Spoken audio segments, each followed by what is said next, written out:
بسم اللہ الرحمن الرحیم۔ حضرت داؤد علیہ السلام بنی اسرائیل کے بادشاہ کیسے بنے؟ جب حضرت طالوت کافر بادشاہ جالوت سے جنگ کرنے کے لیے جا رہے تھے تو آپ نے میدان جنگ میں ایسا کیا اعلان کر دیا کہ جس کی وجہ سے ہر کوئی جالوت کو جان سے مارنا چاہتا تھا، اور راستے میں حضرت داؤد علیہ السلام سے پتھروں نے کیا بات بتا دی تھی کہ جس کی وجہ سے کافر بادشاہ کو صرف حضرت داؤد علیہ السلام ہی مار سکے، اور حضرت داؤد علیہ السلام نے کون سے نئے ہتھیار سے کافر بادشاہ کو موت کے گھاٹ اتار دیا تھا، سب جاننے کو ملے گا، تو ویڈیو کو پورا دیکھیں۔ تو آئیے اب شروع کرتے ہیں۔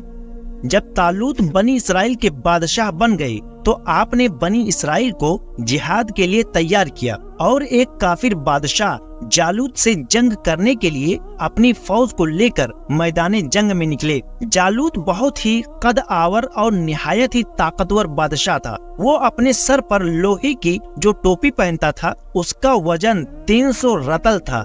جب دونوں فوجیں میدان جنگ میں لڑائی کے لیے صف آرائی کر چکی تو حضرت طالوت نے اپنے لشکر میں یہ اعلان فرما دیا کہ جو شخص جالوت کو قتل کرے گا میں اپنی شہزادی کا نکاح اس کے ساتھ کر دوں گا اور اپنی آدھی سلطنت بھی اس کو عطا کر دوں گا۔ یہ فرمان شاہی سن کر حضرت داؤد آگے بڑھے، جو ابھی بہت ہی کمسن تھے اور بیماری سے چہرہ جرد ہو رہا تھا، اور غربت و مفلسی کا یہ عالم تھا کہ بکریاں چرا کر اس کی اجرت سے گزر بسر کرتے تھے۔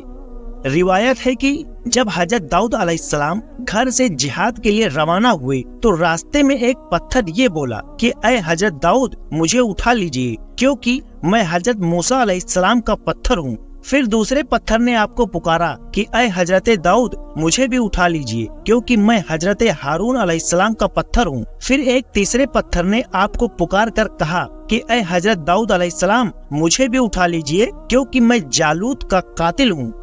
آپ علیہ السلام نے ان تینوں پتھروں کو اٹھا کر اپنے جھولے میں رکھ لیا۔ جب جنگ شروع ہوئی تو حضرت داؤد علیہ السلام اپنی گوفن لے کر صفوں سے آگے بڑھے، اور جب جالوت پر آپ کی نظر پڑی تو آپ نے ان تینوں پتھروں کو اپنی گوفن میں رکھ کر اور بسم اللہ پڑھ کر گوفن سے تینوں پتھروں کو جالوت کے اوپر پھینکا، اور یہ تینوں پتھر جا کر جالوت کی ناک اور کھوپڑی پر لگے، اور اس کے بھیجے کو پاش پاش کر کے 30 جالوتیوں کو لگے، اور سب کے سب ہلاک ہو کر گر پڑے۔ پھر حضرت داؤد علیہ السلام نے جالوت کی لاش کو گھسیٹتے ہوئے لا کر اپنے بادشاہ طالوت کے قدموں میں ڈال دیا۔ اس پر حضرت طالوت اور بنی اسرائیل بہت خوش ہوئے۔ جالوت کے قتل ہو جانے سے اس کا لشکر بھاگ نکلا، اور حضرت طالوت کو فتح مبین ہو گئی، اور اپنے اعلان کے مطابق حضرت طالوت نے حضرت داؤد علیہ السلام کے ساتھ اپنی لڑکی کا نکاح کر دیا اور اپنی آدھی سلطنت کا ان کو سلطان بنا دیا۔